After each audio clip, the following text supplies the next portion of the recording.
Bonjour à tous, je vous présente un nouvel Urbex. Urbex qui a fait parler de lui il y a quelques années. Urbex qui n'est plus visitable, car maintenant le château a été complètement détruit et revendu aux Japonais. Malheureusement, beaucoup de gens en ont profité, l'ont saccagé, ont profité de prendre tout ce qu'il y avait à l'intérieur, bois ou toute structure en acier. J'ai eu la chance et l'honneur de pouvoir le visiter avec les autorisations d'Aresno, une ASBL qui s'occupait du château. Je vais vous montrer quelques petites photos par rapport à ça.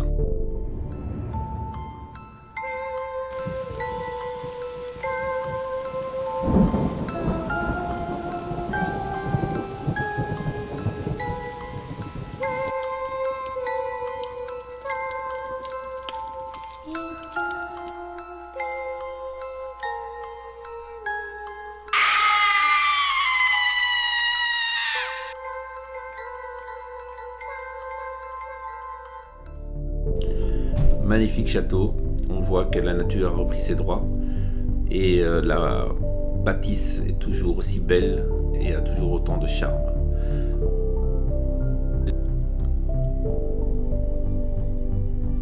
Nous voyons la tour, énorme tour, splendide tour.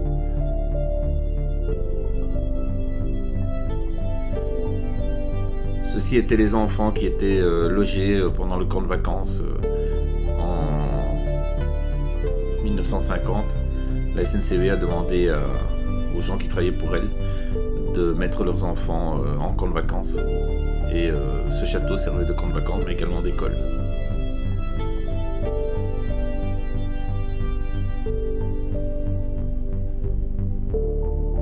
Miranda a été créé, ou Château de Noisy a été créé en 1870. Malheureusement, le temps l'a saccagé. Les urbexeurs ou on va dire les parasites qui ont été tout volés ont également laissé le château dans un piteux état.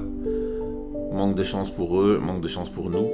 Ce château a dû être devait être remis en état. Le châtelain qui devait garder le château demandait 18 millions pour remettre en état le château, mais peu de sociétés ou peu d'associations étaient prêts à payer cette somme, sachant que le château avait subi 2 incendies.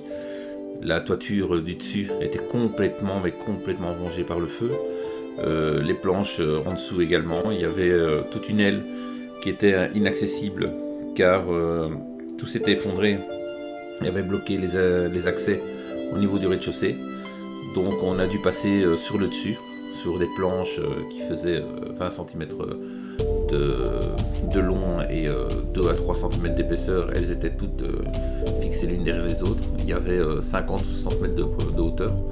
On est arrivé de l'autre côté, on a vu une multitude de pièces qui étaient encore dans un état fonctionnel, qui n'étaient pas encore trop envahies par l'humidité ni la mérule, et qui étaient, vous en voyez justement une là, et qui étaient, il y avait des salles de bain et autres qui étaient vraiment dans un état encore convenable. Le problème c'est que le comte n'a pas voulu se casser la tête et a décidé de tout jeter en fait, de tout vendre. Donc il a tout détruit, il a vendu le bien et des Japonais ont tout saccagé, ont tout détruit. Vous verrez à la fin de la vidéo dans quel état se trouve Miranda dans l'heure actuelle. J'ai été plus que choqué. Je ne savais pas quoi faire. Honnêtement, vous avez une multitude de choses qui vous arrivent. Vous avez un ascenseur émotionnel qui surgit en voyant le tas de gravats. Tantôt de la rage, tantôt de la peine, beaucoup de tristesse.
Il y a une structure d'acier qui soutenait encore la toiture.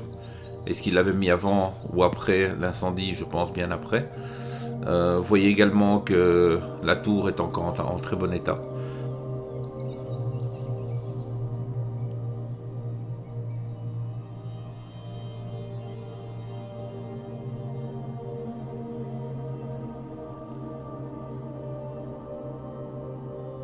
Ils avaient construit ce genre d'escalier en acier pour pouvoir monter jusqu'en haut de la bâtisse, car les escaliers, certains endroits étaient durs à franchir.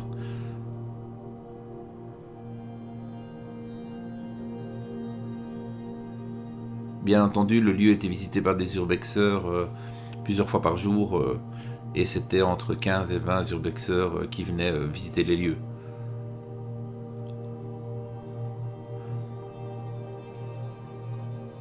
Quand je vois ce genre de bâtisse, quand je vois ce genre de colonnes, quand je vois la toiture, quand je vois les plafonds, j'ai qu'un seul mot: prestance. Il n'y avait que de la prestance dans ce château. On se sentait grand, puissant. Et je comprends pourquoi le comte voulait le garder à tout prix. Quel dommage qu'il ait cédé à l'argent et qu'il n'ait pas voulu garder ça dans un état convenable.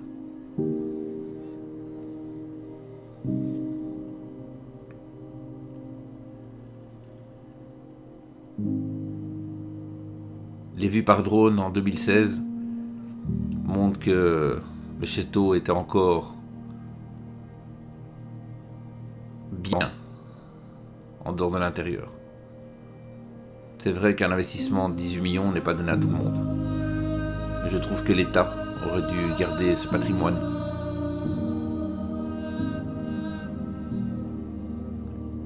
Vous voyez ici les cuisines, tout le matériel est encore disponible.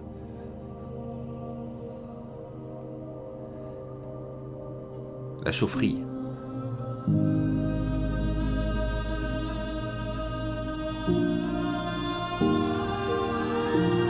On se croirait remonter le temps.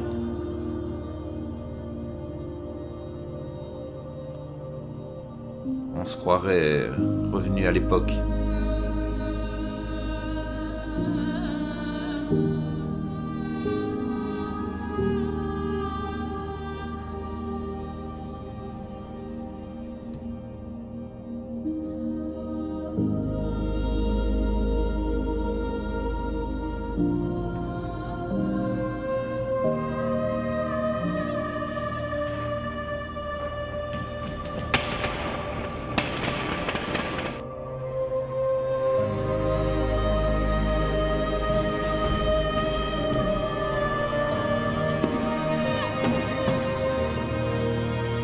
Comme je vous l'ai dit au début de notre vidéo, je vais vous montrer Miranda dans l'état où il est maintenant. De nos jours, on ne voit plus cette majestueuse bâtisse coiffue qui se trouve devant nous. Non, voilà ce que nous voyons. Des palettes, un tas de gravats, encore un mur qui tient, on ne sait pas par quel miracle. Regardez, ils sont même donné la peine de séparer le bois de la pierre. C'est consternant de voir un spectacle pareil. Regardez ce qu'il y avait à l'intérieur avant. Regardez maintenant ce qui reste. L'entrée du château est toujours debout. Elle a survécu, elle a résisté au bulldozer. Pendant combien de temps? Je ne sais pas. Mais c'est triste de voir un aussi beau château réduit en tas de gravats.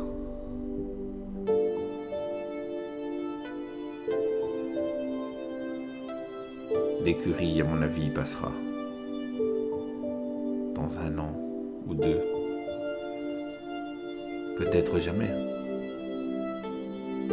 Mais je ne parierai pas là-dessus. Regardez.